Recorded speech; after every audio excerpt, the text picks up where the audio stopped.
Right Siddipet జిల్లాలోని Erravalli farm house కు మాజీ మంత్రి హరీష్ రావు వచ్చారు. ఎర్రవల్లి ఫామ్ హౌస్ లో బీఆర్ఎస్ అధినేత కేసీఆర్ తో కేటీఆర్ హరీష్ రావు భేటీ అయ్యారు.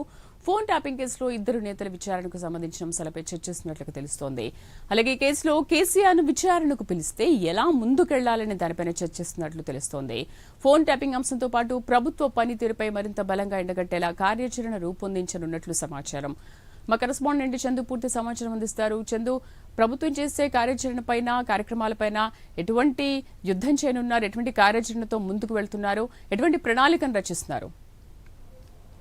శ్రీదేవి, ఎర్రవెల్లి తన వ్యవసాయ క్షేత్రంలో కేసీఆర్తో కేటీఆర్, హరీష్ రావు, అదేవిధంగా వేముల ప్రశాంత్ రెడ్డి ముగ్గురు కూడా భేటీ అయ్యారు. ప్రధానంగా మొన్న హరీష్ రావు, నిన్న కేటీఆర్ సిట్ విచారణకు హాజరై వచ్చారు. ఈ క్రమంలోనే కేసీఆర్తో భేటీ అయ్యారు. ప్రధానంగా సిట్ విచారణలో ఏమేమి అంశాలు అడిగారు, అసలు ఏం జరిగింది అని అంటున్న అన్ని అంశాలన్నింటినీ కూడా కేసీఆర్కు వాళ్ళు వివరిస్తున్నారు. ప్రధానంగా ఈ అంశంపై అంటే మళ్ళీ భవిష్యత్తులో కూడా సిట్ విచారణకు మళ్ళీ పిలిచే అవకాశాలు కూడా కనిపిస్తాయి. ఎందుకంటే 2 ఏళ్లుగా ఫోన్ ట్యాపింగ్ కేసు జరుగుతోంది. ఇందులో భాగంగానే చాలామంది నేతల్ని విచారించారు. ముఖ్యంగా బీఆర్ఎస్ పార్టీకి సంబంధించినటువంటి ఎమ్మెల్సీ నవీన్ కుమార్ను, అదేవిధంగా నవీన్ కుమార్ తండ్రి కొండలరావును ఆయన ఇంటి వద్దనే విచారించారు. ఆ తర్వాత బీఆర్ఎస్ పార్టీ మాజీ ఎమ్మెల్యేలు చిరుమర్తి లింగయ్య, జైపాల్ యాదవ్, ఆ ఇద్దరిని కూడా సిట్టు విచారించింది. ఆ తర్వాత కీలక నేతలు హరీష్ రావు, కేటీఆర్ను విచారించింది. భవిష్యత్తులో కేసీఆర్ను కూడా సిట్ విచారణకు పిలుస్తారనే ఒక చర్చ కూడా కొనసాగుతున్న క్రమంలో పార్టీలో కొంత ఆందోళన కలిగిస్తుంది. అయితే దీనిపైనే ప్రధానంగా చర్చిస్తూ ఉన్నారు. ఎందుకంటే భవిష్యత్తులో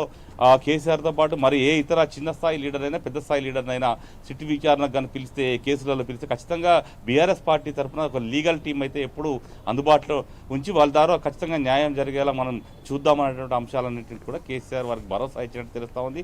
మరోవైపు కేసీఆర్ కూడా ఈ సిట్ విచారణలతో ఏమీ ఒరిగిపోయేదేం లేదు. ఎందుకంటే ఇదంతా కూడా అటెన్షన్ డైవర్షన్ పాలిటిక్స్లో భాగమే కాబట్టి దీన్ని పెద్దగా పట్టించుకోవాల్సిన అవసరం లేదు అని కూడా కేటీఆర్, హరీష్ రావు చెప్పినట్టుగా తెలుస్తోంది. ఎందుకంటే భవిష్యత్తులో తనకు కూడా నోటీసు ఇచ్చి విచారణ పిలిస్తే ఖచ్చితంగా తాను కూడా సిట్ విచారణకు హాజరవుతానని కూడా ఆయన చెప్పినట్టుగా తెలుస్తోంది. ఎందుకంటే ఇప్పుడు మోరల్గా ప్రభుత్వం మనం దెబ్బతీసే ప్రయత్నం చేస్తుంది. ఇదంతా కూడా బీఆర్ఎస్ పార్టీకే లాభం జరుగుతుంది కాబట్టి ప్రస్తుతం మున్సిపల్ ఎన్నికలు రాబోతున్నాయి. మున్సిపల్ ఎన్నికలపైనే ప్రధానంగా ఫోకస్ పెట్టండి.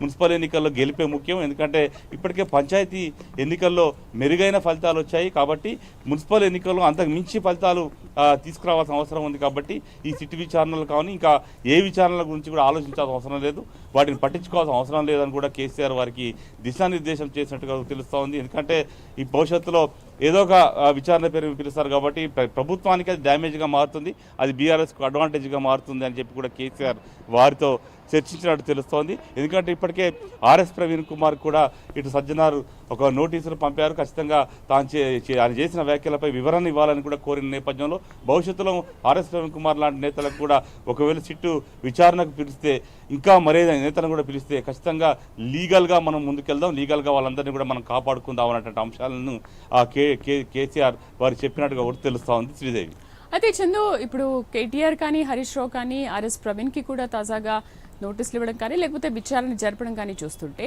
తొందరలో కేసీఆర్కి కూడా నోటీసులు ఇచ్చే అవకాశం ఉంది అంటారా సిట్ నుంచి? అయితే ఇప్పటికైతే చూస్తున్నాం మనం కొంతమంది మాజీ ఎమ్మెల్యేలు, ఎమ్మెల్సీలకు, అదేవిధంగా కేటీఆర్, హరీష్ రావు అంటే పార్టీలో పెద్ద దిక్కుగా ఉన్నటువంటి ఇద్దరు నేతలను కూడా విచారణ పిలిచారు, మళ్ళీ పిలుస్తామని చెప్తా ఉన్నారు. ఈ క్రమంలోనే భవిష్యత్తులో అటు సంతోష్ రావు కావచ్చు, అదేవిధంగా కేసీఆర్కి కూడా నోటీసులు ఇచ్చే అవకాశాలు కూడా కనిపిస్తూ ఉన్నాయి. ఎందుకంటే ప్రధానంగా ఈ కేసులో అంటే అప్పుడు ముఖ్యమంత్రిగా కేసీఆర్ఏ ఉన్నారు కాబట్టి ఖచ్చితంగా డీజీపీ స్థాయి అధికారులు ఏమైనా ఉంటే ఇంటెలిజెన్స్ వ్యవస్థ అంతా కూడా ముఖ్యమంత్రి చేతుల్లోనే ఉంటుంది. కాబట్టి ముఖ్యమంత్రికి ఏదైనా ఇన్ఫర్మేషన్ ఇస్తారు, రాష్ట్రంలో ఏ సంఘటన జరిగినా ఏం జరిగినా ఇంటెలిజెన్స్ వ్యవస్థ అంతా కూడా సాయంత్రం కల్లా ముఖ్యమంత్రికి నివేదిక ఇస్తారు. కాబట్టి ఖచ్చితంగా అప్పుడు ముఖ్యమంత్రిగా కేసీఆర్ ఉన్నారు కాబట్టి ఆయనను కూడా విచారణ పిలిచే అవకాశాలు ఎక్కువగా ఉన్నాయి. అయితే ఈ విషయంలో మాత్రం ఎలాంటి ఆందోళన చెందాల్సిన అవసరం లేదు అనే విషయాన్ని కేసీఆర్ చెప్పుకొస్తున్నట్టుగా కూడా మనకు చాలా స్పష్టంగా కనిపిస్తూ ఉంది. తనను పిలిచినప్పటికీ కూడా ఖచ్చితంగా తాను కూడా హాజరవుతాను, ఎలాంటి భయపడాల్సిన అవసరం లేదు. ఈ కేసు నిలబడేది కాదు, ఎందుకంటే రాజకీయ నాయకులకు ఫోన్ ట్యాపింగ్తో సంబంధం ఉండదు, అది ఓన్లీ పోలీస్ అధికారుల బాధ్యతే. కాబట్టి ఇందులో రాజకీయ నాయకు సంబంధం ఉండదు, మనకు వచ్చేది ఏం లేదు, పోయేది ఏం లేదు, దీనివల్ల ఒరిగేది ఏమీ లేదు అన్నటువంటి అంశాన్ని కేసీఆర్ బలంగా విశ్వసిస్తున్నారు. కాబట్టి ఈ అంశాన్ని అన్నిటి కూడా పక్కన పెట్టి ఖచ్చితంగా వచ్చే మున్సిపల్ ఎన్నికలపైనే ప్రధానంగా ఫోకస్ చేయాలని కూడా పార్టీ నేతలకు ఆయన దిశానిర్దేశం చేసినట్టు. Right Chandu, thank you for the update.